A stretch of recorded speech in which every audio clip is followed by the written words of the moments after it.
अच्छा लगता है लोगों को इंस्पायर करना। मैंने तो 9 साल पहले वर्कआउट करना शुरू किया है। अगर एक लंगोटी वाला आदमी बिना किसी अस्त्र शस्त्र के देश को आज़ाद करा सकता है तो कुछ भी हो सकता है। फेलियर से बड़ा कोई टीचर ही नहीं है। I am the success story of my failures. बहुत फिट लग रहे हैं, you are glowing sir.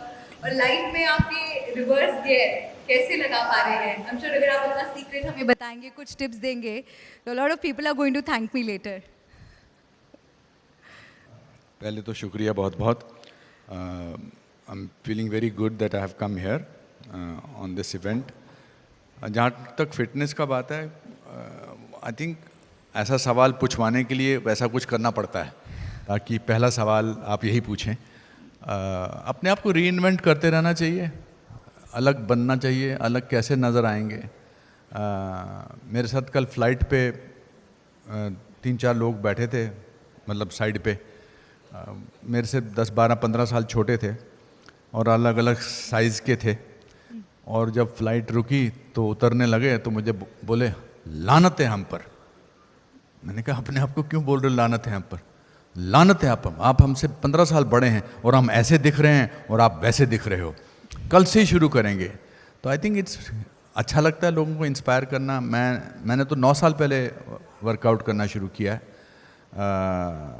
As an actor reinvent करना चाहिए, एज ए पर्सन रीइन्वेंट करना चाहिए। उसके लिए ज़्यादा मेहनत नहीं करनी पड़ती है, सिर्फ थोड़ा सा खाने पे कंट्रोल और रोज़ आधा पौना घंटा कोई ना कोई एक्सरसाइज। वैसे ज़िंदगी में अगर किसी एक फ़न में कोई माहिर हो, ऐसे लोगों की संख्या की कमी नहीं है, लेकिन जो जीवन के कई हुनर का बादशाह हो, प्रसिद्धि के ऐसे मुकाम पर होने के बावजूद ज़मीन से जुड़ा हो, मुझे लगता है भारत में ऐसी शख्सियत की पहचान अनुपम खेर के नाम से होती है। और जब हम आपको देखते हैं, आपका काम देखते हैं, तो बहुत गर्व महसूस करते हैं, क्योंकि हमें ऐसा लगता है कि एक व्यक्ति जो एक छोटे शहर से आया और माया नगरी में इतनी बड़ी ऊंचाई पर पहुंचा, तो हम भी कर सकते हैं। कोई भी कर सकता है। मैं अपने नाटक की चंद 3 लाइनें आपको सुनाता हूँ कि मैं कुछ भी हो सकता है। मेरा एक नाटक है, अकेले करता हूँ, वो मेरे जीवनी पर आधारित है, मेरे फेलियर्स पर आधारित है, ऑप्टिमिज़म पर है, आशावादिता पर। उसमें शुरू में एक 3 लाइनें हैं कि अगर एक लंगोटी वाला आदमी बिना किसी अस्त्र शस्त्र के देश को आज़ाद करा सकता है तो कुछ भी हो सकता है। एक लड़का रोज़ 10 किलोमीटर पैदल चलकर नदी पार के स्कूल जाया करता था, वही आगे जाकर भारत का प्रधानमंत्री लाल बहादुर शास्त्री बन सकता है तो कुछ भी हो सकता है। और अगर 27 बरस जेल में रहने के बावजूद नेल्सन मंडेला उसी देश का राष्ट्रपति बन सकता है तो कुछ भी हो सकता है। बिल्कुल, कुछ भी हो सकता है। ये प्रेरणा आप देते हैं। और आपने यहाँ पर अभी फेलियर्स का जिक्र किया। फेलियर से इंसान कैसे सीख सकता है? ये मुझे लगता है कि एक ऐसी चीज़ है जो अगर इस पर आप जीत हासिल कर लेना, तो आपको ज़िंदगी की कोई रुकावट रोक नहीं सकती, कोई चैलेंज आपको हरा नहीं सकता। फेलियर्स को लेकर जो डर रहता है, उस पर फतेह कैसे हासिल? फेलियर तो सबसे बड़ा टीचर है लाइफ में। फेलियर से बड़ा कोई टीचर ही नहीं है। सक्सेस जो है वो 1 डायमेंशनल है, फेलियर मल्टी डायमेंशनल है। मैं तो अपने जीवन को I am the success story of my failures. मेरे पिताजी ने बड़ी इंटरेस्टिंग 14 साल की उम्र में मेरे जीवन से फेलियर का डर निकाल दिया था। आप लोगों के साथ भी ऐसा होता है। पहले तो इसमें एक हम चीज़ करते हैं, चलिए थोड़ा सा मैं अपने यहाँ पर जितने भी महानुभाव बैठे हैं, मैंने ज़िंदगी में कभी 38% ज़्यादा मार्क्स नहीं लिए। मतलब मेरी एजुकेशन में 38% से ज़्यादा मार्क्स आए नहीं। तो ये मैं आपको बताना चाहता हूँ, ये इसमें कोई झूठ नहीं है। अब मैं ऑडियंस से पूछना चाहता हूँ कि यहाँ जितने लोग बैठे हैं, इनमें से 60% ज़्यादा कितने लोगों के मार्क्स आए हैं? वाओ, ऑलमोस्ट 90% लोग। 70% ज़्यादा? अरे बाप रे, अभी भी 90%। ओके, 75% से ज़्यादा? वाह, फिर भी आप नीचे बैठे हैं, मैं ऊपर बैठा हूँ। नहीं, आई रिस्पेक्ट यू। आपने जो इतने सारे मार्क्स इकट्ठे किए हैं, बड़ा अच्छा। आप तो भाई साहब बहुत ज़ोर ज़ोर से ऊपर, आपको नहीं लगता था ये बोलने वाला हूँ मैं। तो 9th स्टैंडर्ड में था मैं। और उन दिनों, अब पता नहीं ऐसा होता कि नहीं, कि घर वालों से रिपोर्ट कार्ड पे साइन करवाने पड़ते थे। बिल्कुल होता, अभी भी होता है। Very good. तो मैं हमेशा हिचकिचाता था कि पिताजी को मैं ऐसे मौके पर ढूंढूं जब वो जल्दी में हों, जब वो जल्दी में हो तो मैं अपना रिपोर्ट कार्ड उनको दे दूं और वो बिना देखे साइन कर देते। आमतौर पे ऐसा होता था। तो 9th में मैं एक दिन उनको रिपोर्ट कार्ड पढ़ाई, वो बाहर जा रहे थे, फिर उनको सडनली याद आया कि वो स्टोर की चाबी भूल गए हैं ऑफिस के। तो फिर उन्होंने वो रिपोर्ट कार्ड देखी और देख के बोले कि तू 59th आया है क्लास में? मैंने कहा हाँ जी। बोले स्टूडेंट्स कितने टोटल? मैंने कहा 60। फिर मुझे लगा अब ये डांटेंगे, गुस्सा होंगे, तो उन्होंने एक लंबा पॉज लेने के बाद बोला, बेटा एक बात तो है, जो फर्स्ट आता है उसको हमेशा इस बात की टेंशन रहती है कि उसको फर्स्ट आना है। वो सेकंड भी आता है तो उसको लगता है उसका डिमोशन हो गया। लेकिन जो 59th आता है वो 48th आ सकता है, 37th आ सकता है, 24th आ सकता है। एक काम करना, अगली बार 48th आना। और फिर एक छोटा सा पॉज लेने के बाद उन्होंने बोला, याद रखना बेटा, failure is an event, never a person. Event fail होता है, पर्सन फेल नहीं होता है। तो आई थिंक जब 14 साल के बच्चे की ज़िंदगी से उसके पिताजी ही ये फेलियर का डर निकाल दें। अभी आपकी डिजिटल टीम ने मुझसे पूछा कि आपका रियल हीरो कौन है, तो मैंने अपने पिताजी का नाम बताया था। बिकॉज जो सीख हमारे माँ बाप नहीं दे पाते हैं और डरा के रखते हैं, आजकल के बच्चों को फेलियर से बहुत डराया जाता है, बहुत कि ऐसा ज़िंदगी में फेलियर। और ऊपर से तो आजकल हर कदम पे आपको ऐसा महसूस कराया जाता है कि somebody is doing better than you. चाहे वो सोशल मीडिया हो, चाहे वो फैशन हो, चाहे वो लोग हों, चाहे वो चैनल हो, बार बार बताया जाता है हमारा ये हो रहा है। तो where do you find strength from? You have to find the strength from within. तो आई थिंक छोटे शहर का आने से मुझे ये फ़ायदा हुआ, संयुक्त परिवार रहने से मुझे ये फ़ायदा हुआ कि लोग फेलियर को हवा नहीं बनाते थे। I think that is the biggest strength that I have over other people. बिल्कुल, और मुझे लगता है कि आपके पिताजी का जो ये नज़रिया है उस पर हमें ज़ोरदार तालियां बजानी चाहिए, क्योंकि इट्स ऑल अबाउट पर्सपेक्टिव।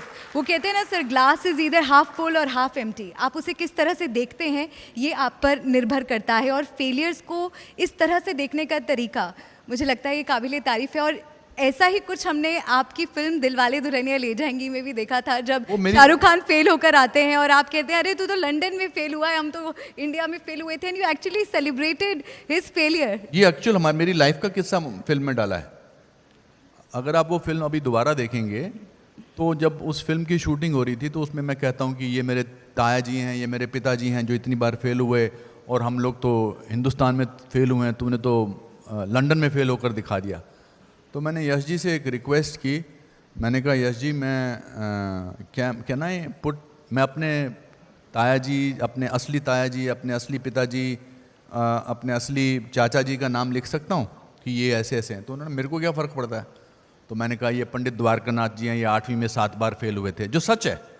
मेरे चाचा जी 8वीं में 7 बार फेल हुए थे, और 8वीं बार उनको कंपैशनेट ग्राउंड पे प्रमोट कर दिया गया था क्योंकि क्लास के बाकी बच्चे उनको अंकल बुलाने लगे।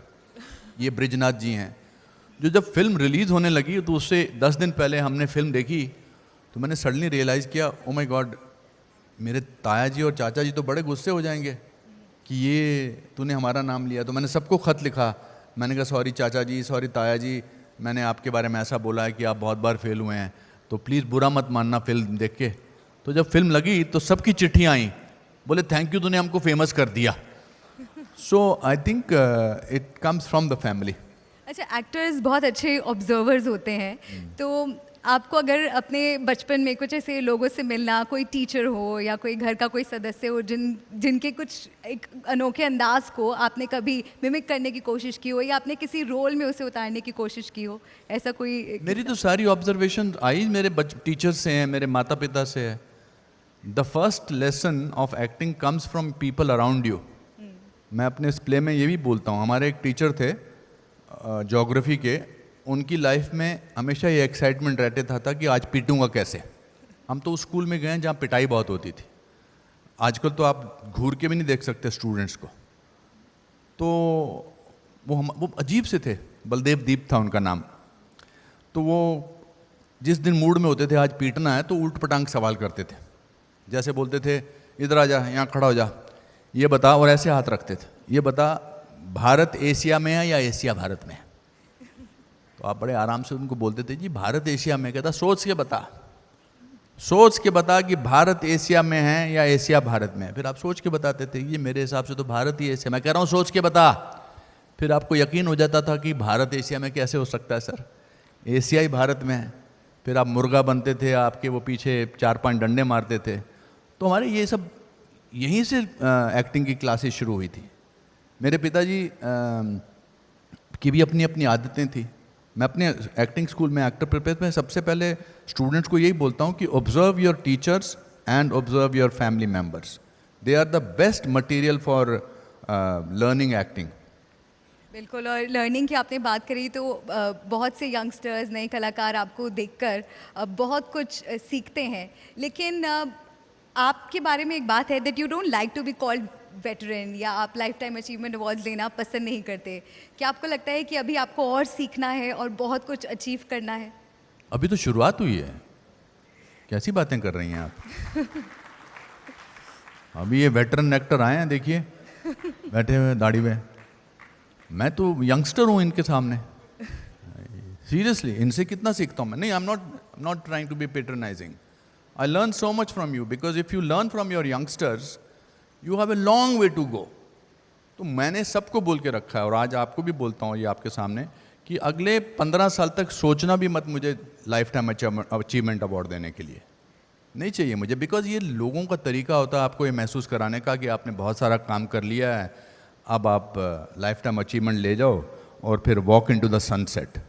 माई son is just rising, so I will be working here for a long time before I accept any lifetime achievement award.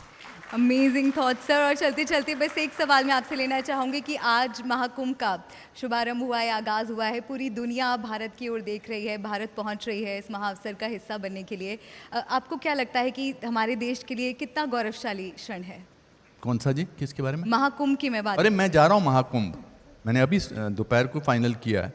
I think it is the once in a lifetime event, not even event, ये तो सांस्कृतिक हमारी उपलब्धि है, इसको क्या कह लीजिए। ये ज़मीन पर एक ऐसा तिलक है, कमाल का है।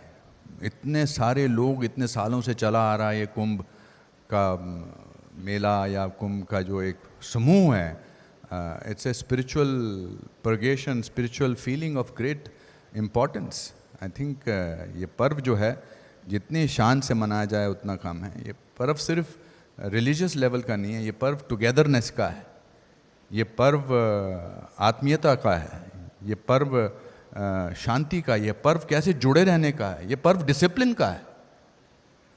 15 लाख लोगों ने कल वहाँ स्नान किया। 15 नहीं, 1 करोड़ 15 या 15, 1 करोड़ 15, 1 करोड़ को पार कर गई। 15 मिलियन। हाँ, मैं हिसाब में इसीलिए तो 30% मार्क्स आते थे। So I think it's something as Indians we should be very very proud. भारतीयता का ये एक बहुत बड़ा तिलक है, जैसा कि मैंने आपसे कहा। Anupam Kher everyone, thank you so much sir for this wonderful session. और अब मैं मंच पर जी मीडिया के सीईओ करण अभिषेक सिंह जी को बुलाना चाहूँगी, और साथ ही जोगेश भूटानी जी को। प्लीज़ आप मंच पर आएँ और हमारे मेहमान अनुपम खेर जी को सम्मानित करें। It was wonderful talking to you Anupam sir, indeed an inspiration for all of us. जोरदार तालियां हो जाए अनुपम खेर जी के लिए।